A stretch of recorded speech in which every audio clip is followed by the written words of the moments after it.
Арқалық қаласы әкімдігінің дене шынықтыру және спорт бөлімінің бас маманы Ағарке Хамзинаның айтуынша, облыстық деңгейдегі бұл шараға спорттың 18 түрі бойынша 160-тан астам спортшы қатысады.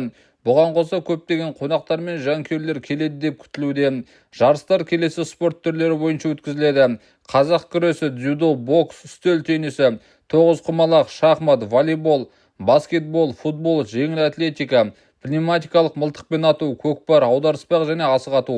Сонымен қатар кейбір спорт түрлері бойынша ерлер мен әйелдер арасында жеке жарыстар ұйымдастырылады. Айта кету керек, облыстық спартакиада мен Арқалық қаласының 70 жылдығына орай қалада бірқатар спорт нысандарын қайта жаңғырту және салу жұмыстары жүргізілуде.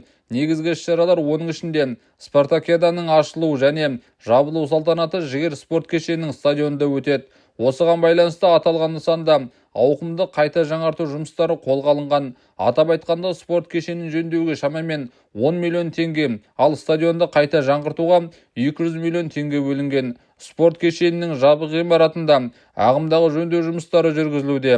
Оның аясында сырлау, ескірген құрылымдарды, кафельдерді, есіктерді ішінара ауыстыру және басқа да жөндеу жұмыстары атқарылуда.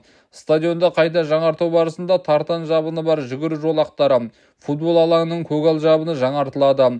Аумақ абаттандырылып, тас төсем төселеді. Сонымен қатар көрермендер трибунасы толық жөнделіп, орындықтар жаңасына ауыстырылады. Жаңа жарықтандыру жүйесі орнатылып, кабельдер мен прожекторлар жаңартылады. Сондай-ақ қоршаулар ауыстырылып, кіреберіс аркасы жаңа үлгіде безендіріледі. Бұдан бөлек қалалық мәдениет және демалыс саябағында футбол алаңының көгал жабыны да жаңартылады. Қала ықшам аудандарындағы спорт алаңдарын күтіп ұстауға, оларды сырлау мен жөндеуге шамамен 12 миллион теңге бөлінген. Ірі жобалардың қатарында Абай даңғылы мен Ахмет Байтұрсынұлы көшесінің қиылысында қалалық су қоймасы бағытында жаңа дене шынықтыру сауықтыру кешенінің құрылысы жүргізілуде. Бұл жоба Самұрық Қазына қорының қаржыландыруымен жүзеге асырылып, аумақты абаттандыру жұмыстарымен бірге жалпы құны 1,5 миллиард теңгені құрайды.